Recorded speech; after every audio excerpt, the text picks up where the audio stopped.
So, Joshua, I don't understand that either. I mean, when does a defendant get to say who and who is not in court, in this case or others? Explain that.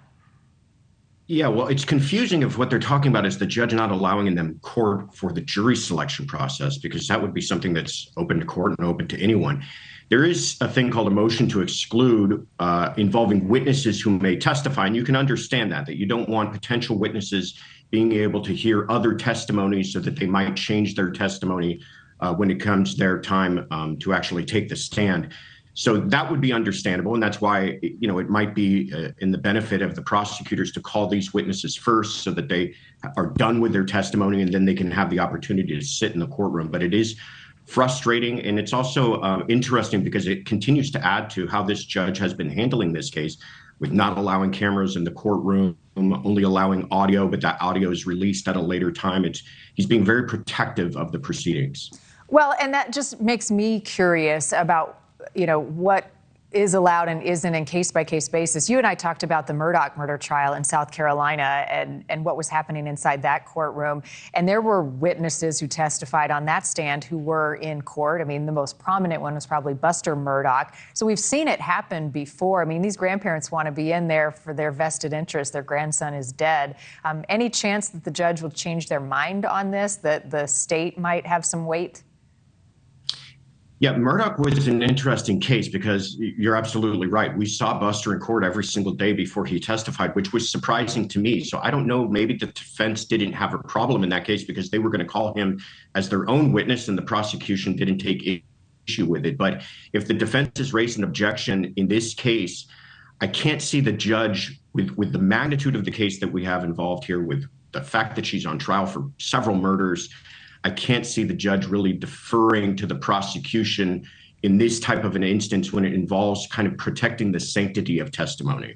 Okay, so let's talk about jury selection for a moment and what types of people the defense and the prosecution is going to be looking to seat in this case. It's high profile. The news about this case has been out for a while. And just like the Murdoch trial, it's really complicated. You've got the death of the two kids, their murders, but then you've got some other subsequent deaths that also happened, former husbands and wives and brothers. I mean, it gets pretty messy. And then you add in the factor that the doomsday mom and the zombie-like comments that she made about her kids.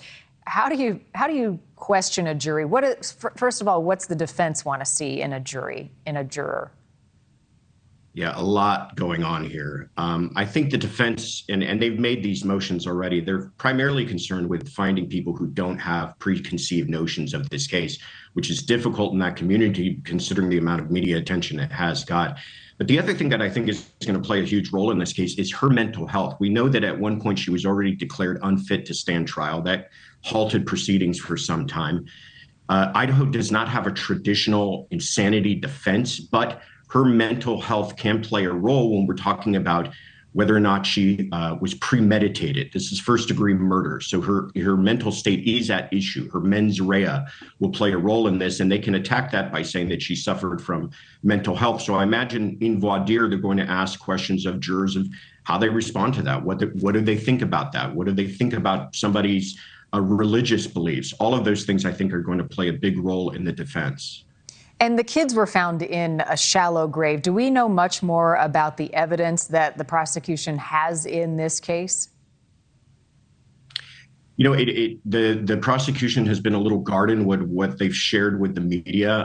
We know that the tragic events of how these children were found, but I think what's going to be a large part of the prosecution case is kind of the evolution of Lori Vallow, of how she, started out as a mother with two children and then slowly began to fall under this kind of cult-like control of Chad Daybell, and how he began to convince her of these beliefs that doomsday was coming and that her children were possessed and they were zombies, and being able to kind of flesh that all out for the jury to understand and wrap their heads around how someone could commit such a heinous crime of taking the life of their own children. Well, and the defense is going to rebut anything the prosecution does with the alibi that they say she has when her kids were killed.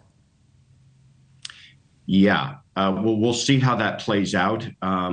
again, in order for her to be found guilty, it could be that she just conspired in this and didn't actually play a role directly in their deaths. And I don't know if that alibi will hold up under that, but that is certainly going to be a part of the case that the defense will heavily try to push to the jurors. Thank you for watching. Go to newsnationnow.com to find NewsNation on your television provider. And don't forget to click the red subscribe button below to get more of NewsNation's fact-driven, unbiased coverage.